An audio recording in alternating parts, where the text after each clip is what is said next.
आप सबको मेरा नमस्कार। मैं सुधा शास्त्री।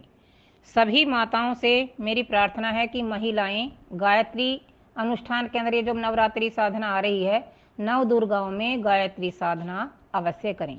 क्यों करें, इस विषय की जानकारी मैं आपको देना चाहती हूँ, क्योंकि मुझे परम पूज्य गुरुदेव पंडित श्री राम शर्मा जी आचार्य, परम पूज्य गुरुदेव जी ने मुझे स्वप्नावस्था में अपने सूक्ष्म शरीर के द्वारा ये निर्देश दिया है कि तुझे यज्ञ में जाना है, यज्ञ करना है और कराना है। उसी दिन से मैं समस्त बहनों को यज्ञ करना सिखाती हूँ और उनको गायत्री अनुष्ठान की विधि भी बताती हूँ।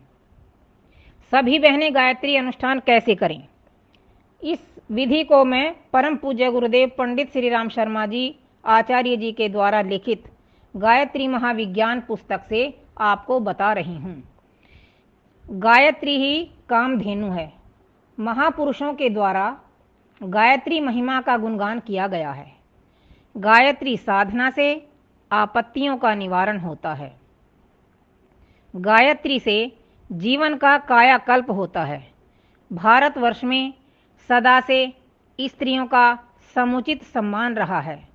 ऋग्वेद के 10वें मंडल से 85वें मंडल तक संपूर्ण मंत्रों की ऋषिकाएं सूर्या सावित्री हैं, महिलाएं हैं। ऋषयो मंत्र दृष्टारः, अर्थात मंत्रों का दृष्टा उनके रहस्यों को समझकर प्रचार करने वाला ऋषि होता है। ऋग्वेद की ऋषिकाओं की सूची बृहद देवता के 2 अध्याय में आती है। घोषा, गोधा, विश्ववारा, अपाला, अदिति, इंद्राणी, उर्वशी, लोपामुद्रा, श्रद्धा, मेधा आदि सभी ब्रह्मवादिनी हैं। ऐसे अनेक प्रमाण मिलते हैं जिनसे स्पष्ट होता है कि स्त्रियां भी पुरुषों की तरह यज्ञ करती थी और जैसे पुरुष यज्ञ कराते हैं इसी प्रकार से वो यज्ञ कराती थी। नारियां भी यज्ञ की विद्या और ब्रह्म विद्या में पारंगत थी। कई नारियां तो इस संबंध में अपने पिता के साथ और अपने पति के साथ उनका मार्गदर्शन करती थी। महर्षि याज्ञवल्क्य ऋषि की पत्नी मैत्रेयी को ब्रह्मवादिनी कहा है। वेद का प्रवचन करने वाली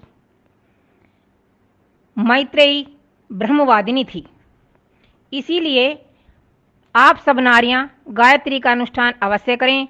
वार और चैत्र मास के शुक्ल पक्ष में प्रतिपदा पड़वा से लेकर के नवमी तक 9 दुर्गाएं रहती हैं। यह समय गायत्री साधना के लिए सबसे अधिक उपयुक्त है। इन दिनों में उपवास रखकर 24,000 मंत्रों के जप का एक छोटा सा अनुष्ठान कर लेना चाहिए। यह छोटी साधना भी बड़ी के समान उपयोगी सिद्ध होती है। एक समय अनहार, एक समय फलाहार, जो भी उपवास अपनी सामर्थ्य के अनुकूल हो उसी के अनुसार साधना आरंभ कर देनी चाहिए। प्रातः काल ब्रह्म मुहूर्त में उठ करके शौच स्नान से निवृत्त होकर पूर्व वर्णित नियमों को ध्यान में रखते हुए बैठ जाना चाहिए और 9 दिन में 24,000 जप करने हैं। प्रतिदिन 2,667 मंत्र जपने हैं।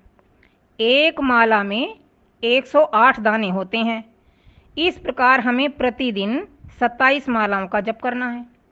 3-4 घंटे में इस गति के अनुसार इतनी मालाएं आसानी से पूरी हो जाती हैं।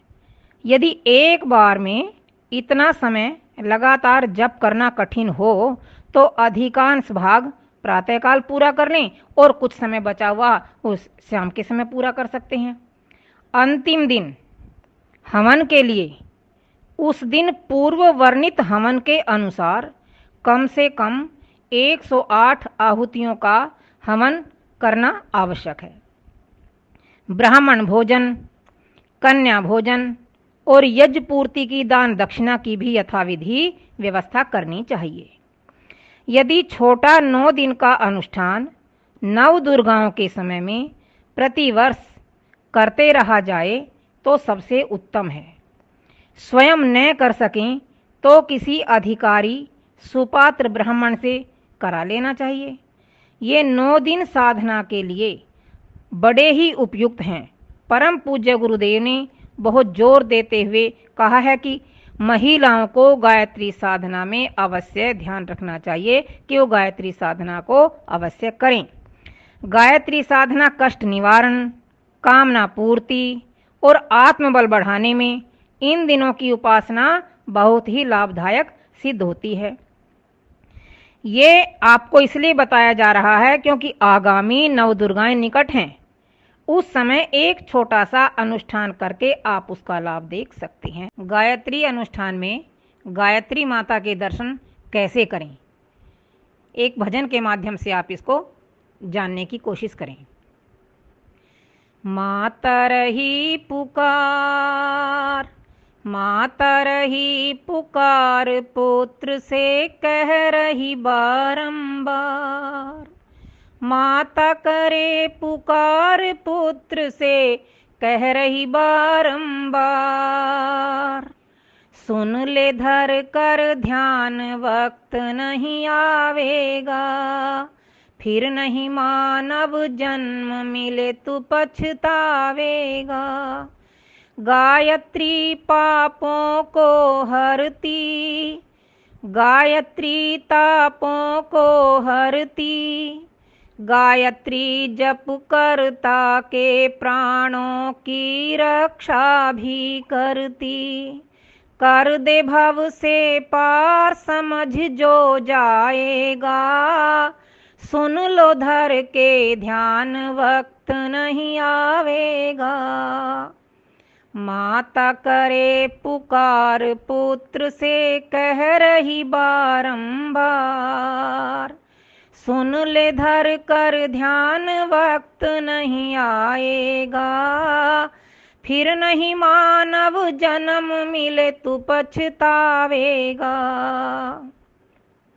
गायत्री का जाप करो, मन दर्पण को साफ करो, ओम नाम की ज्योति जलाकर हृदय में प्रकाश करो।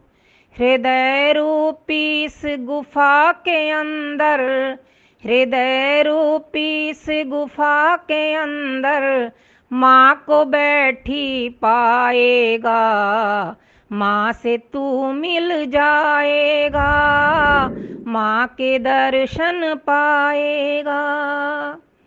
सुर दुर्लभ मानव की काया, ऋषियों ने हमको बतलाया।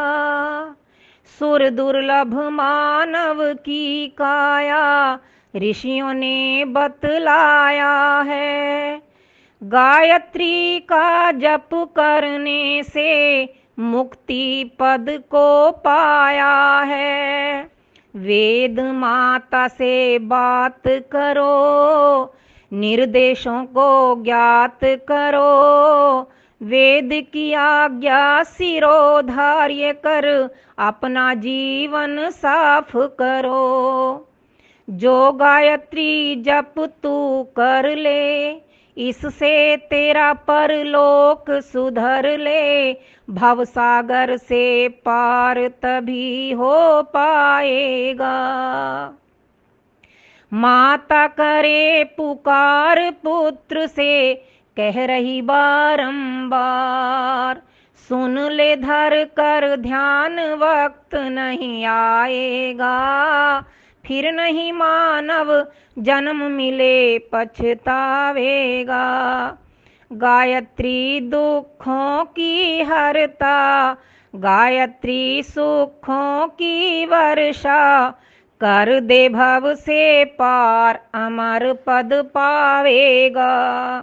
धर्म अर्थ और काम मोक्ष की सीढ़ी पर पहुंचा देगी। जीवन का उद्देश्य तुझे वो सही सही बतला देगी। दुनिया के भ्रम जालों से माँ एकदम तुझे छुड़ा देगी। वेदों की वह माता है, जननी विश्व विधाता है। वेदों के अनुसार तुम्हारा जीवन सफल बना देगी। मन में जितने प्रश्न उठें पल भर में समझा देगी। सभी समस्या जीवन की तेरे माता ही सुलझा देगी। गायत्री का जाप करो, वेदों का स्वाध्याय करो, परहित में जीवन जीने की, परहित में जीवन जीने की। मन में इच्छा आप करो, हाँ मन में इच्छा आप करो। तमसो मा ज्योतिर्गमय, अंधकार का नाश करो।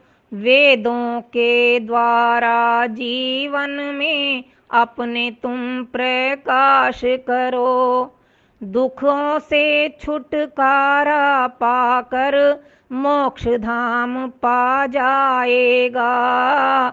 फिर नहीं मानव जन्म मिले तू पछताएगा।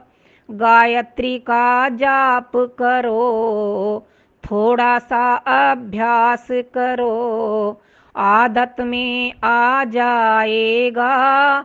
पता नहीं कुछ पाएगा। आत्मज्ञान की दाता है, वरदा वेद माता है। जीवन में जो कुछ मांगेगा सब कुछ तू पा जाएगा। माता करे पुकार पुत्र से, कह रही बारंबार। सुन ले धर कर ध्यान, वक्त नहीं आवेगा। फिर नहीं मानव जन्म मिले पछतावेगा। आप सबका धन्यवाद।